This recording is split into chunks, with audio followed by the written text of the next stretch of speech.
Oh, qu'il fait beau dans ta présence, Seigneur. Je désire demeurer dans ta présence parce que c'est là où tu nous fais du bien. Amen. Shalom, bien-aimés. Vous pouvez saluer votre frère et lui dire shalom de la part de Jésus. Jésus vous aime. Nous tenons à rendre grâce et à remercier la chorale, Maman Iris. Et nous remercions aussi la technique, parce que souvent on blâme la technique, mais nous sentons que c'est impeccable, que Dieu vous bénisse aussi là-bas. Et nous rendons grâce à Dieu aussi pour votre présence, malgré l'atmosphère. Vous êtes là pour adorer votre Dieu et avoir une pensée pour le Seigneur. Disons merci à notre pasteur qui a permis que nous puissions apporter la parole aujourd'hui. Et je bénis plus le Seigneur pour le pasteur, pas seulement de ce qu'il nous a accordé cette occasion de pouvoir parler, mais surtout pour le thème de l'année. Un thème qui nous fait réfléchir, un thème qui est vraiment d'actualité. Alors, sans plus tarder, nous allons lire dans le livre de Actes des Apôtres, chapitre 9, et nous lirons à partir du premier verset jusqu'au 6e verset. Actes des Apôtres, chapitre 9, 1 à 6. Cependant, Saul, respirant encore la menace et le meurtre contre les disciples du Seigneur, se rendit chez le souverain sacrificateur et lui demanda des lettres pour les synagogues de Damas, afin que, s'il trouvait des partisans de la nouvelle doctrine, hommes ou femmes, il les mena liés à Jérusalem. Comme il était en chemin et qu'il approchait de Damas, tout à coup une lumière venant du ciel resplendit autour de lui. Il tomba par terre et entendit une voix qui lui disait « Saul, Saul, pourquoi me persécutes-tu » Il répondit « Qui es-tu, Seigneur » Et le Seigneur dit « Je suis Jésus que tu persécutes. Il te sera dur de réjamber contre les aiguillons. » Tremblant, saisi d'effroi, il dit « Seigneur, que veux-tu que je fasse ?»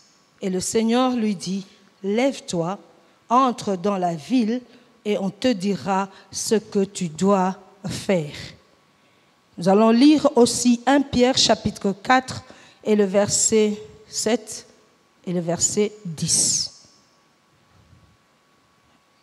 1 Pierre 4, nous lirons le chapitre 4 et le verset 7 et 10. La fin de toutes choses est proche. Soyez donc sobres, soyez donc sages et sobres pour vaquer à la prière. 10.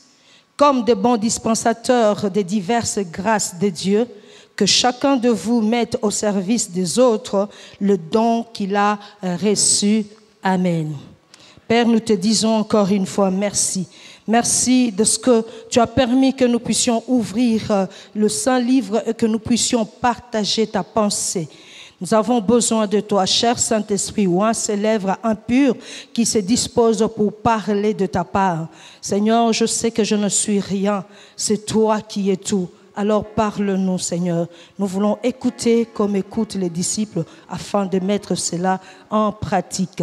Voilà la valeur, ô notre Dieu, du message. C'est que nous entendons que nous ne soyons pas comme des auditeurs oublieux, mais plutôt que nous mettions cela en pratique. Aide-nous, Saint-Esprit, et accompagne ce verbe qui sortiront de notre bouche pour apporter un changement dans notre vie. Amen.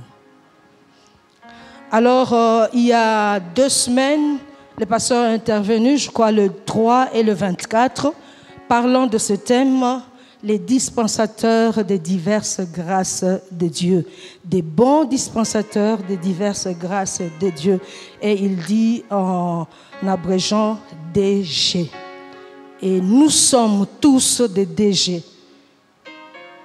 En cela, il a parlé, le 3 déjà, il a introduit avec ce texte de Jean, chapitre 4, où on parle de la femme samaritaine. Dans ce texte, il a décelé la pensée, la méthodologie qui était pour que Jésus puisse avoir le cœur de cette femme, pour que le Seigneur puisse avoir le service de cette femme, pour que le Seigneur puisse démontrer à cette femme qu'elle est aussi un DG.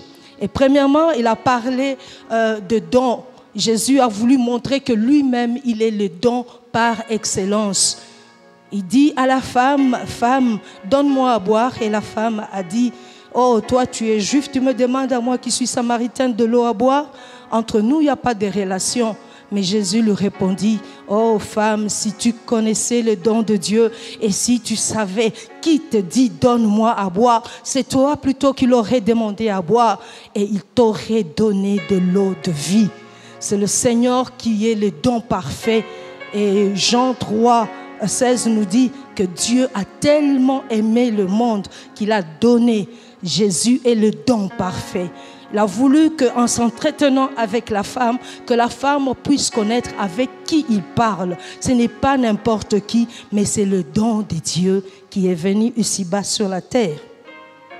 Et deuxièmement, le 24, il a parlé toujours avec cette femme pour déceler que ça sorte de la femme puisse connaître son identité, que la femme puisse connaître ce qu'elle est.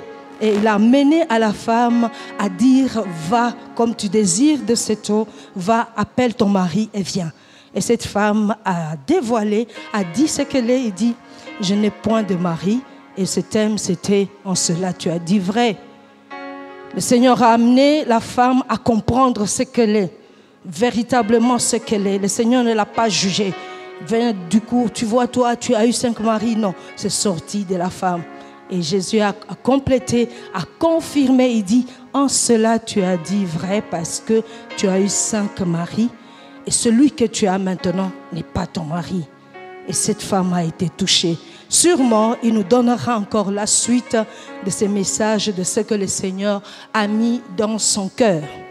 Alors, ce matin, nous voulons continuer dans le même pensée et nous disons comme sous-thème, la rencontre avec Jésus fait de nous de bons DG, de bons dispensateurs des diverses grâces de Dieu.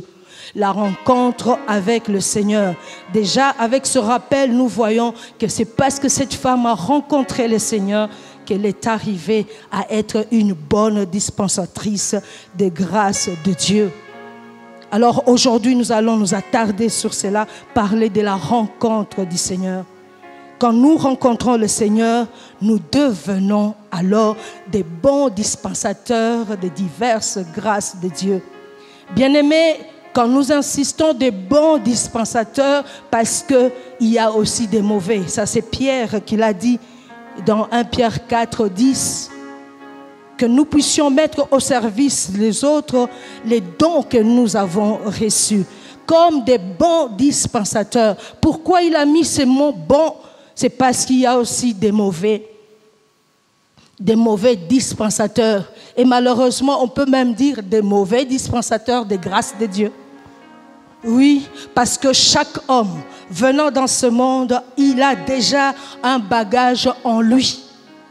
Tout homme, sans exception. Le Seigneur a permis que vous viviez dans ce monde, que vous naissiez et que vous viviez dans ce monde. Il a mis un bagage en vous. Il a mis des dons en vous. Il a mis des talents en vous. Il a mis des capacités en vous. Ça peut être 1, 2, 5, comme nous parlent les paraboles de talents. Ça peut être seulement un talent, mais tu as déjà dès ta naissance, tu as cela. Mais maintenant, pour mettre à la disposition des autres, si tu n'as pas encore rencontré le Seigneur, tu vas le mettre vaille que vaille. Tu ne sais pas où poser. C'est peut-être pour qu'on puisse te louer. Et j'ai insisté, malheureusement, il y a ceux qui mettent même les diverses grâces de Dieu. Soi-disant, ils servent Dieu, mais ils ne le servent pas. Ce sont des mauvais dispensateurs des grâces de Dieu. Le Seigneur lui a donné de l'argent, mais qu'est-ce qu'il fait de cet argent? Le Seigneur lui a donné la facilité de parler, mais il parle de quoi? Le Seigneur lui a donné les talents de faire des choses comme Bezalel, mais qu'est-ce que tu fais de ces talents? Aussi longtemps qu'on n'a pas encore rencontré Dieu, on peut disposer mal les dons que nous avons. Quand vous voyez même les paraboles des mines, la Bible dit que le Seigneur... Il y a un homme, il ne dit même pas le Seigneur, il dit un homme d'une haute naissance devait voyager très loin. Mais il a appelé ses serviteurs, il a remis des mines à chacun. Ça confirme encore que quand nous venons dans ce monde, nous avons des talents, nous avons des dons. Ça dépend de la quantité. Il y a des gens qui savent faire beaucoup de choses.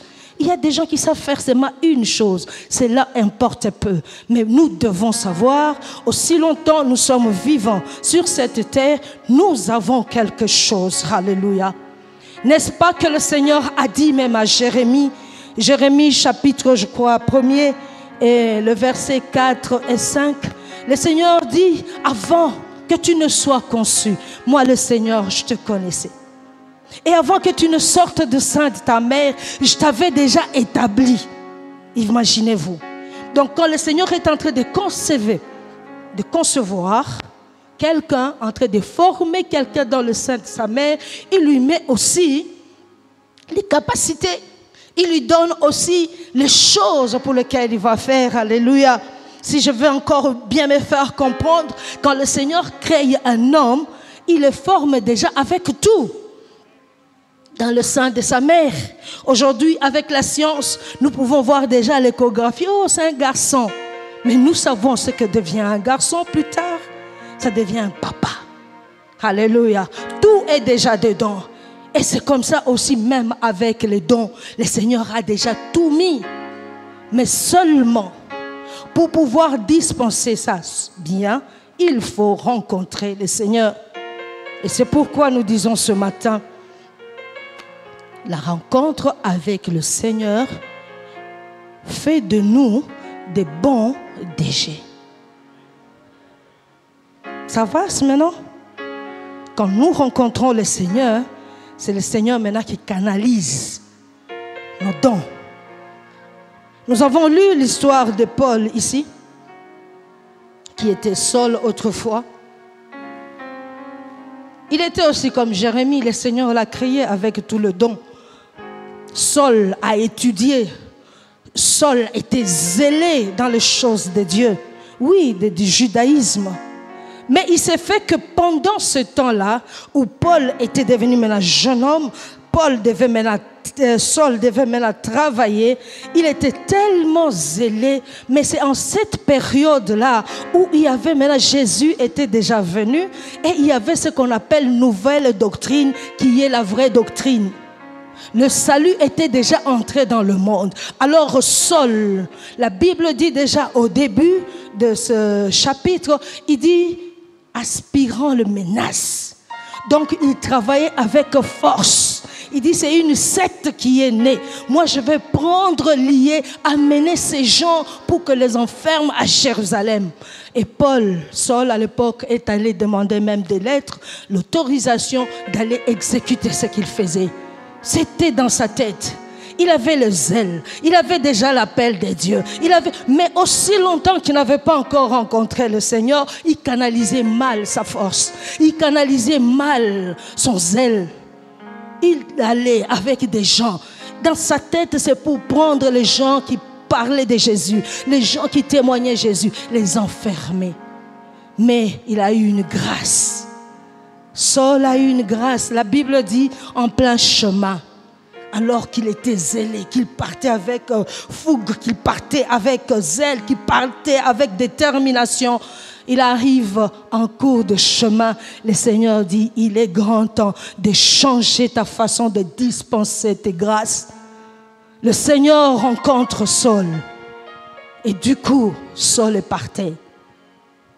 Le grand Saul, l'éminent Saul, le zélé Saul partait. Et là, il dit, oh, le Seigneur lui dit, pourquoi me persécutes-tu? Moi, je vais servir Dieu. Moi, j'aime Dieu. Et je crois qu'il a senti, il a compris que ça, c'est Dieu. Il dit, qui es-tu, Seigneur? Et le Seigneur dit, je suis Jésus que tu persécutes. Comment ça? Alors que je suis comme ça, qu'est-ce que tu veux maintenant que je fasse? Parce que moi, je veux servir Dieu. Et je croyais servir Dieu. Bien-aimés, plusieurs croient servir Dieu dans ce qu'ils font. Aujourd'hui, ma prière est que nous puissions recadrer notre façon de faire. Il y a des gens qui déboursent de l'argent. Ils disent, c'est bien, la Bible nous a parlé de donner, mais vous donnez, vous n'avez pas encore rencontré Dieu. Vous donnez vaille que vaille. Vous arrivez dans des boîtes, tout le monde doit boire. Vous avez la libéralité. Mais la libéralité, en quel but? C'est quelle finition pour cette libéralité? Dit, oh, on boucle. Ici, dans le bar, personne ne paye. Je paye pour tout le monde. Oh, les gens acclament. Oui. Tu as ça en toi, mais ce n'est pas bien canalisé. Même les bien-aimés qui nous suivent à la télévision ou à la radio, nous vous appelons ce matin à chercher d'abord à rencontrer Dieu. Le Seigneur qui vous a créé, il a mis des choses en vous. Et il veut que ces dons, ces talents, ce qu'il vous a donné, puissent servir à sa gloire. En introduisant, je disais que malheureusement, il y a même des soi-disant hommes de Dieu, serviteurs ou servantes de Dieu, qui canalisent mal aussi leurs talents. On croit servir Dieu, mais au fait, c'est pour sa propre gloire. C'est pour qu'on puisse me voir, c'est pour qu'on puisse sentir, c'est pour... Non, pour voir qu'ici, ce que nous donnons, ce que nous faisons, les dons que nous dispensons sont à la gloire de Dieu. À ce moment-là, nous sommes des bons dispensateurs. Mais si cela ne donne pas gloire à Dieu, nous ne sommes pas des bons dispensateurs. Voilà pourquoi nous allons voir quelques éléments qui vont nous aider à comprendre pourquoi rencontrer le Seigneur et devenir véritablement des bons dispensateurs. Quand nous parlons de rencontre, je ne dis pas de « Oh oui, on entend parler de Jésus. Oui, je connais Jésus. » Nous pouvons sortir pour évangéliser. Est-ce que vous connaissez? Oh, maman, qui ne connaît pas Jésus? Tout le monde connaît Jésus. Non, je ne parle pas de cette rencontre-là. Oui, j'ai entendu parler de Jésus. Non, je ne parle pas de cette rencontre-là. Je parle de la rencontre authentique. Je parle de la rencontre personnelle, où vous avez une relation avec votre Créateur. Il a mis des choses en vous. Oui, approchez-vous de lui et demandez-lui qu'est-ce qu'il veut que tu fasses de ce qu'il a mis en vous. Oh, nous tous, nous prions à la borne, nous venons à l'église. Non! Rencontre personnelle, rencontre authentique, rencontre sérieuse avec ton Créateur, avec le Seigneur. Cela fera de vous un bon dispensateur des grâces. Amen. Alors nous allons voir, comme j'ai dit, quelques points qui vont encore nous donner de la lumière. Pourquoi rencontrer le Seigneur? Qu'est-ce que nous gagnons là-dedans? Déjà avec la femme samaritaine, nous connaissons ce que le pasteur nous a expliqué. Mais là, je vais donner quelques illustrations. Quand nous voyons déjà avec l'apôtre Paul, il croyait servir Dieu, mais il avait au fait des écailles dans les yeux. Le fruit était en lui, les dons étaient en lui, les talents étaient en lui, mais les yeux bandés. Il faut que nous nous approchons du Seigneur, nous rencontrons le Seigneur. Donc ce premier point, c'est pour être exposé à sa lumière. Le Seigneur, la Bible le dit avec l'histoire de transfiguration, il dit... Quand Pierre et les deux autres disciples ont vu Jésus, ils ont vu qu'il brillait. Son vêtement brillait comme de la lumière et son visage était comme le soleil. Oui, spirituellement, quand nous rencontrons le Seigneur, nous devons être exposés à cette lumière-là. Et c'est cette lumière qui va donner des reflets sur nous que nous allons voir. Au fait, je détache. Au fait, ma robe est salie. Au fait, à cause de cette lumière. La Bible dit dans Jean 1 que cette lumière est venue dans le monde, mais on n'a pas voulu de cette lumière parce que les œuvres de l'homme étaient mauvaises et l'homme voulait vivre dans les ténèbres. Mais quand Jésus est venu, il a exposé sa lumière. À nous de venir vers le Seigneur, afin de rencontrer le Seigneur. Que cette lumière, c'est vrai, il peut nous éblouir comme Paul, mais cette lumière va nous aider à voir les défauts qui sont sur nous. Et pas seulement sur nous, ces défauts qui sont aussi à l'intérieur de nous. Parce que la parole de Dieu dit que cette lumière est la parole. Alléluia. Et la parole est l'épée, alléluia, capable de transpercer notre cœur, capable de séparer moelle et jointure, capable de voir, de fouiller dans notre cœur ce qui ne va pas. Donc nous devons nous exposer à la lumière de Jésus.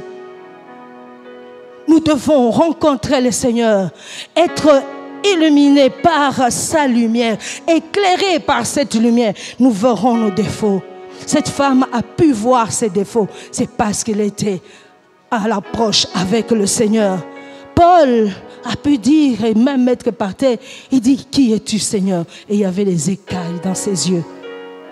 Quand vous n'avez pas encore rencontré le Seigneur, c'est comme Paul, vous avez des écailles. Vous croyez faire bien, mais ce n'est pas bien. Alors venez à la lumière du Seigneur, afin qu'il puisse nous éclairer, qu'il puisse nous illuminer. Alléluia. Qu'il puisse sonder nos pensées. Car Jésus seul est capable de nous sauver. Il est capable de nous pardonner. Avec la lumière, comme ça nous pouvons voir le physique. Parfois nous pouvons comprendre qu'on fait mal, mais on n'a aucune force de sortir de là. Oh, je fais mal. Il y a des temps, on avait un peu quelques entretiens avec des prostituées. Pourquoi vous faites ça? Il y a même des gens qui pleurent. Je ne veux pas faire ça. Mais je ne comprends pas, le soir, je me prépare, je suis encore là. Et le lendemain, je pleure encore. Oui, on peut connaître qu'on fait mal, mais on n'a pas la force. Mais quand on rencontre Jésus, alléluia, on étale son cœur. Le Seigneur, lui seul, a la capacité de vous pardonner et d'enlever le mal qui est en vous. Quand il a dit ce jour-là, où il a guéri cet homme, il a dit, tes péchés te sont pardonnés. Les Juifs, les pharisiens, ils ont rougi. Qui est-il pour pardonner les péchés? Et le Seigneur voulait confirmer. Il dit, afin que vous sachiez que le Fils de l'homme a le pouvoir de pardonner les péchés, alors lève-toi, prends ton lit et marche. Alléluia. Il a le pouvoir de pardonner, bien-aimés. Nous devons le rencontrer, qui montre ce qui est en nous. Alors que je suis en train de vous parler, je sens dans mon cœur, il y a des gens où l'épée est en train d'entrer et lui dire vraiment, n'est-ce pas que tu fais comme ça? N'est-ce pas que tu fais comme ça? Oui, le Saint-Esprit qui vous parle, il est celui qui te donnera aussi la capacité, la puissance de sortir de là pour que tu deviennes véritablement un bon dispensateur des grâces de Dieu. Le Seigneur a la capacité de nous pardonner, la capacité de nous changer. Zacharie, oh non, dans le livre de Luc, chapitre 19 et le verset 8, on nous parle de Zachée. Cet homme était un publicain, c'était un homme aujourd'hui, on peut dire, qui travaille dans les affaires publiques, mais sûrement que c'était aussi un pécheur. Mais cet homme-là avait la soif de rencontrer le Seigneur. Et à la maison, vous allez lire ces chapitres. Est vraiment merveilleux, depuis le premier jusqu'à même à 8, et vous descendez un peu. Vous allez voir que Zachée, c'était tellement fort en lui. Il dit, moi je veux rencontrer cet homme. Mais la Bible dit, il avait un défaut, sa taille. Avec la foule qui venait, la foule, il y a des grandes personnes, il y a des gens. Et sa petite taille, il ne pouvait pas bien voir le Seigneur. Mais cette soif a poussé Zachée. Il dit, ah, j'ai une idée. C'était une personnalité, Zachée. Mais il a grimpé sur l'arbre. Souvent, ce sont des jeunes gens, ce sont des enfants qui sont sur les arbres. Alors, vous vous imaginez, essayez de voir un peu un homme sérieux. Je peux même dire en costume. Mais comme il a entendu parler de Jésus, il laisse tout. Il dit, je vais le rencontrer. Qu'est-ce que Zachée fait? Il grimpe aussi sur l'arbre. Vieux Zachée, tu vas où? Petit, si Mangala Kota, non, m'a tapé. Il fait un effort et il arrive à l'endroit où il va bien voir. Il regarde. Il dit, oui, Jésus va passer par ici. Comme ça, je veux bien le voir. Non, le Seigneur ne veut pas que tu le rencontres au loin. Il arrive là. En tant que Dieu, il connaît le souci des Zachée. Il dit, cet homme veut me rencontrer. Bien-aimé, créez seulement la soif en vous de rencontrer le Seigneur. Et il te donnera l'opportunité de le rencontrer, de le voir face à face. Ne le vois pas au loin, sur la tête. Il dit, non, j'ai encore des choses à faire avec Zachée. Ayez seulement soif de rencontrer le Seigneur. Et là, Jésus regarde. Oh, Zachée, hâte-toi de descendre. Comment il connaissait déjà le nom de Zachée? Est-ce qu'autour de lui, il y avait les gens qui disaient, hey, regardez vieux Zachée. Alléluia. Hâte-toi de descendre. C'est celui que je voulais rencontrer qui me dit de descendre. Mais je vais descendre vite. Et il attend. La foule s'arrête pour Zachée. Et pourquoi on s'arrête? Non, il y a Zachée qui descend. On doit aller ensemble. Aujourd'hui, je vais dîner chez toi. Oh, bien-aimé, le Seigneur se tient à la porte de ta vie. Il frappe. Mais si tu entends sa voix, tu ouvres, il entrera. Ayez soif seulement. Il est là. Il frappe. Il frappe. Il dit, aujourd'hui, je vais dîner chez toi. Quelle joie!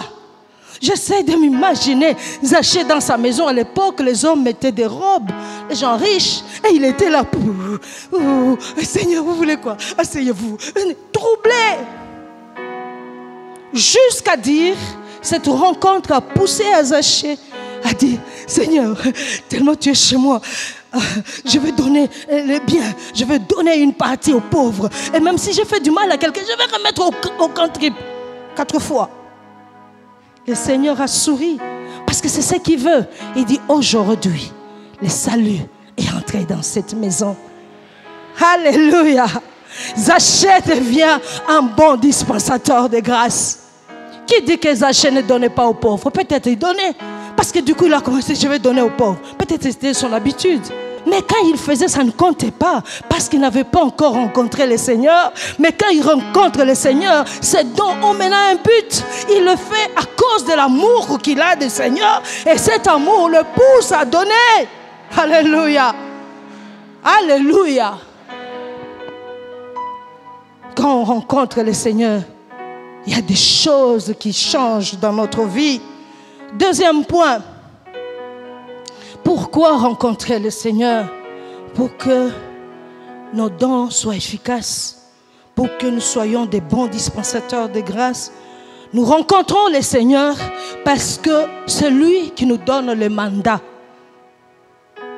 Nous avons des choses en nous, mais nous ne savons pas canaliser ces choses. Mais quand il vient en nous, il nous donne maintenant des directives. Va maintenant faire ceci. Paul, l'exemple que nous avons pris, il avait ça en lui.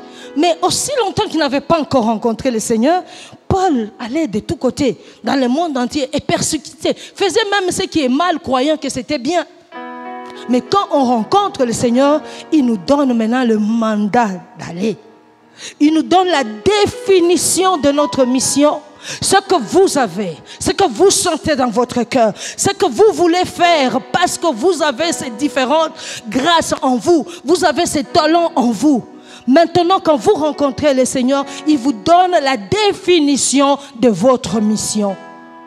Ce que vous sentez là-bas, faites ça, faites ça, faites ça. Voilà pourquoi il faut rencontrer le Seigneur. Il nous donne le pouvoir. Alléluia. Quand on rencontre le Seigneur, on a le pouvoir. Saul est allé demander l'autorisation chez les pharisiens pour qu'il aille. Mais ici, quand on rencontre le Seigneur pour dispenser le don que nous avons, le Seigneur lui-même vous donne le pouvoir. Il vous donne la capacité. N'est-ce pas qu'il a dit à ses disciples, allez, je vous donne tout pouvoir vous a été donné parce que le pouvoir était en Jésus. Il a communiqué aussi à ses disciples, tout ce que vous ferez sera comme ça. Et ça s'est fait. Jusqu'aujourd'hui, pour nous qui croyons, vous imposerez les mains aux malades, ils seront guéris. Ils sont guéris. Pourquoi? Parce que nous avons rencontré le Seigneur. Il nous a donné le pouvoir. Le Seigneur nous donne la certitude dans la mission. Quand tu sais que c'est le Seigneur qui m'a envoyé, aucune chose ne peut t'ébranler. On peut monter, on peut descendre, aucune chose ne peut vous ébranler. J'étais en train de méditer. Je regarde Pierre et les autres disciples avant que Jésus ne meure. Ils aimaient Jésus, ils suivaient Jésus. Ils faisaient des choses. Mais comment se fait-il qu'il a renié le Seigneur à cause des choses qui étaient là? Mais le Seigneur est venu. Après la résurrection, il a trouvé encore Pierre. Il dit, Simon, Pierre, fils de Jonas, m'aimes-tu? Pierre a dit, évidemment, je t'aime, Seigneur. Il a posé la deuxième fois. Il dit, mais oui, je t'aime. Quand il a posé la troisième fois, Pierre était attristé. Il dit, mais Seigneur, tu connais toutes choses. Tu sais que je t'aime. Paie mes brebis. Alléluia. Et la suite, il a dit, en vérité, je te dis, tu étais jeune, tu allais où tu voulais, mais quand tu seras âgé, on te conduira là où tu ne voudras pas. Et là, c'est une mission qu'on est en train de donner à Pierre. Il comprenait comment il va vivre sa vie. Et nous avons vu après ce qui est arrivé avec Pierre. Il y a eu même la persécution. Cette fois-là, Pierre n'a pas renié le Seigneur. Pourquoi? Parce qu'il a eu le mandat, il a eu le pouvoir, il a eu l'autorisation, il a eu le mot du Seigneur et il a exécuté. Rencontre avec le Seigneur. Alléluia. Nous avons l'exemple de Moïse, Exode chapitre 2 et les versets 12 et 14. Moïse, comme je le dis, il avait ça en lui. Il est né pendant où on était en train de tuer les enfants. Mais c'est ce moment-là que le Seigneur a voulu que Moïse naisse parce qu'il sera le libérateur du peuple juif en Égypte. Et on l'a protégé, nous connaissons l'histoire. Mais quand Moïse a grandi, qu'est-ce qui s'est passé? Un jour, la Bible dit, Exode 2, qu'il est sorti pour voir comment ses frères travaillaient et tout ça. Et il a vu un Égyptien qui était en train de maltraiter un Juif. Qu'est-ce que Moïse a fait? Parce que c'était en lui. Il a tué ces Juifs. Il a tué cet Égyptien. Et puis il a regardé de tous côtés. Il a enfoui dans le sable. Il croyait que la chose n'était pas accomplie. C'était en lui. Il voulait dispenser cette grâce-là. Mais mal dispensée, sans avoir rencontré d'abord le Seigneur. Et le lendemain, la Bible dit qu'il est encore sorti. Et il a vu deux Juifs qui disent, il dit, mais vous êtes frères, pourquoi vous vous chamaillez? Il dit quoi? Qui t'a établi juge? Vous entendez? Qui t'a établi juge? Tu veux me tuer comme tu as tué l'autre? Tout ça, ce sont des alibis que le Seigneur donne afin que l'homme se voie misérable sans le Seigneur et qu'il cherche la face de Dieu. À ce moment-là, Moïse a dit, la chose est connue. Qu'est-ce qui s'est passé? Il a fui. Mais il a fui où? Pour aller rencontrer le Seigneur. Alléluia. Là où il a fui, il s'est marié. Il commençait à paître même les brebis sans une idée. Mais il avait les talents en lui. Il avait des dons en lui. Ce jour-là, le Seigneur a dit, il est temps. Alléluia. Le Seigneur s'est manifesté dans le buisson ardent. Et Moïse qui dit, oh, mais c'est quoi ça? Les feux brûlent, mais ça ne se consume pas. C'est quoi? Je veux voir. Non, Moïse, ôte tes chaussures, car la place où tu es, c'est une place sainte. Oh, c'est qui? C'est moi, le Seigneur. Et le Seigneur lui donne le mandat, lui donne la mission, lui donne le pouvoir. Alléluia. Qu'as-tu, Moïse? Oh, je n'ai qu'un bâton. Moïse qui était fort à cause de la position qu'il avait en Égypte comme fils de Pharaon. Il pouvait faire tout ce qu'il voulait. Mais non, le pouvoir que tu as sans rencontrer le Seigneur est nul. Mais va vers le Seigneur. Il va te donner le vrai pouvoir. Devant le Seigneur, Moïse commence à dire, je ne sais pas parler, je ne saurais pas aller. Il dit, mais qui a fait la langue? C'est moi qui t'envoie, va. Il est allé avec le mandat. Et imaginez-vous, il rentre maintenant là-bas. Qui lui a demandé qui t'a établi juge? C'est le Seigneur qui m'a établi juge. C'est le Seigneur qui m'a donné le mandat. C'est le Seigneur qui m'a donné le pouvoir. Je vais affronter Pharaon. Et il allait avec sécurité. La mort guettait Moïse. Quand il a fui, pourquoi? Parce qu'on devait le tuer. Il a tué un Égyptien. On devait le tuer. Ah, tu es encore rentré. Voilà, sentence de mort. Non. Le Seigneur m'a donné une mission. Il n'y a pas de sentence de mort. Il faut que j'accomplisse cette mission. Alléluia. Alléluia. Bien-aimés, nous devons rencontrer le Seigneur. Le Seigneur nous donne ce pouvoir, nous donne cette certitude, nous donne cette capacité, nous donne la force. Et cela se verra par le résultat de ce que vous faites. On peut vous critiquer, qui t'a établi juge, mais regardez bien ce que la personne fait. Qu'est-ce que ça donne comme résultat? Il dit, oh, certainement. Alléluia. Alléluia. Troisième point. Pourquoi rencontrer le Seigneur? Quand nous lisons notre épître de 1 Pierre 4 et le verset 7 et 10, Pierre est en train de dire au verset 7, la fin de toute chose est proche. Vous entendez? La fin de toute chose est proche. Alors, il recommande à ceux qui lisent, à ceux à qui il a adressé cette parole, il dit, soyez sages et soyez sobres. Pourquoi? Parce que la fin de toute chose est proche. Et pourquoi vous devez être sobre et sage? Il dit, c'est pour vaquer à la prière. Maintenant, il arrive à 10, il dit notre thème. Si nous pouvons enchérir avec cela, la fin de toute chose est proche.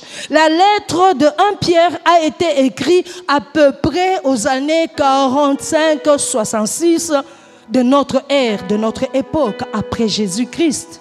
Mais là déjà, Pierre dit que la fin de toute chose est proche. Mais nous voyons maintenant quelqu'un qui vient de nous dire, quand ces choses vont arriver, c'est Paul, qu'il dit dans 2 Timothée chapitre 3 et le verset 1 à 5. Là maintenant, Paul, qui connaît que la fin de toute chose est proche, où elle viendra, cette fin, Paul dit ceci.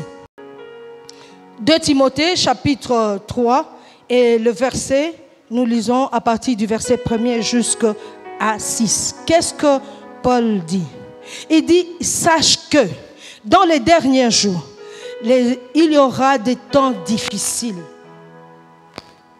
Car les hommes seront égoïstes, amis de l'argent, fanfarons, hautains, blasphémateurs, rebelles à leurs parents, ingrats, irréligieux, insensibles, déloyaux, calomniateurs, intempérants, cruels, ennemis des gens de bien, traîtres, emportés, enflés d'orgueil, aimant le plaisir plus que Dieu, ayant l'apparence de la piété, mais régnant ce qui en fait la force.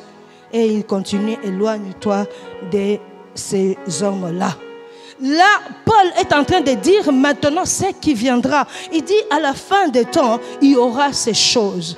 Bien-aimés, regardez quand Pierre a écrit, la fin de toutes choses est proche. L'an 45 et l'an 66 de notre époque. Aujourd'hui, nous sommes en 2021. Le temps est passé. Et ces choses qu'on a dit, à leur époque, je ne crois pas qu'ils vivaient comme nous vivons aujourd'hui. Aujourd'hui, les gens sont comme ce que Paul dit. Les gens sont déloyaux, les gens sont ingrats, les gens sont efféminés, les gens sont méchants, les gens n'aiment pas Dieu.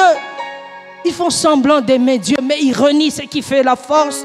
Les gens sont tous ce que Paul a dit. Alors pourquoi rencontrer Dieu? Nous disons ce dernier point que nous traitons aujourd'hui. Nous rencontrons Dieu pour, après ces temps de la fin, pendant ces temps de la fin, être toujours des bons dispensateurs de la grâce de Dieu, malgré toutes ces mauvaises choses qui sont précitées. Les gens sont ingrats. Continue à être un bon dispensateur des grâces de Dieu. Combien de gens sont découragés? Découragés parce que tu t'es sacrifié, tu as donné des choses, tu as nourri tes frères et tes sœurs. Mais dès qu'ils ont quelque chose, ils t'oublient. Chez nous, moi j'étais encore toute jeune, mes grands frères et grandes sœurs ont vécu cela.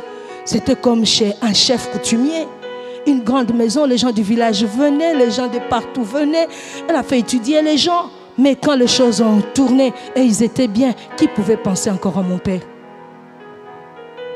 Mais ce moment, je vous dis, vous avez rencontré le Seigneur, soyez préparés à l'ingratitude des gens.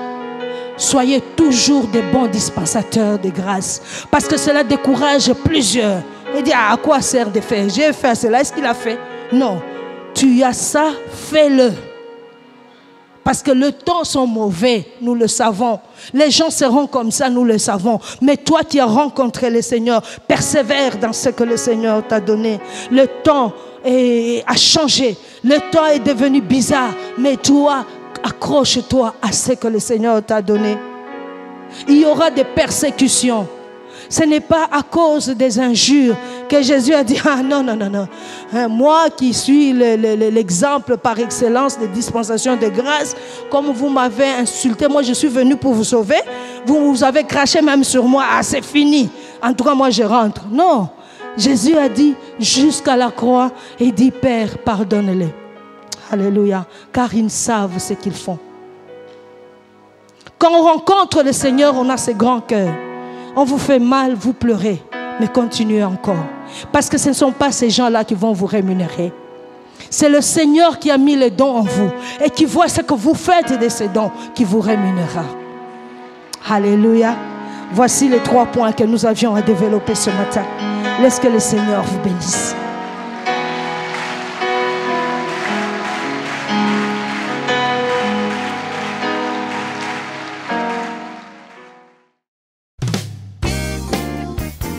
Bien-aimés, nous vous remercions d'avoir suivi ce message et nous prions pour que la grâce du Seigneur continue à agir dans votre cœur et que le message puisse apporter des fruits pour lesquels Dieu l'a envoyé chez vous. Nous voulons juste vous encourager à vous qui n'avez pas encore donné votre vie à Christ, à faire cette prière avec nous maintenant et à faire cette prière avec un cœur ouvert et une décision venant de votre cœur. Vous pouvez juste prier avec nous maintenant, en répétant ces paroles après moi et en disant ceci. Seigneur Jésus, je t'ouvre mon cœur, je te donne ma vie. Sois mon Seigneur et mon Sauveur. Pardonne mes péchés, Seigneur. Inscris mon nom dans ton livre de vie. Je m'abandonne à toi. Que le Saint-Esprit m'aide à te suivre et à te servir. Merci pour la nouveauté de vie et merci pour, Seigneur, au Dieu de gloire, l'obéissance à ta parole que tu crées en moi. Parce que c'est toi qui crées le vouloir et le faire. Selon ton bon plaisir. Je te dis merci. Amen. Que Dieu vous bénisse parce que vous avez pris la décision de devenir chrétien et de vous engager à suivre Jésus et à les servir. Vous pouvez nous contacter au numéro qui apparaît à l'écran. Et nous serons toujours disposés à répondre à vos questions, à vos préoccupations. Nous sommes là pour vous servir et nous serons aussi heureux d'avoir un temps de prière avec vous dans nos installations 6 avenue Kasavubu, Sandoa, à l'église La Parole Éternelle ici à Lumbashi. Que Dieu vous bénisse, que sa grâce et sa paix soient dans vos maisons. Au revoir, nous vous aimons.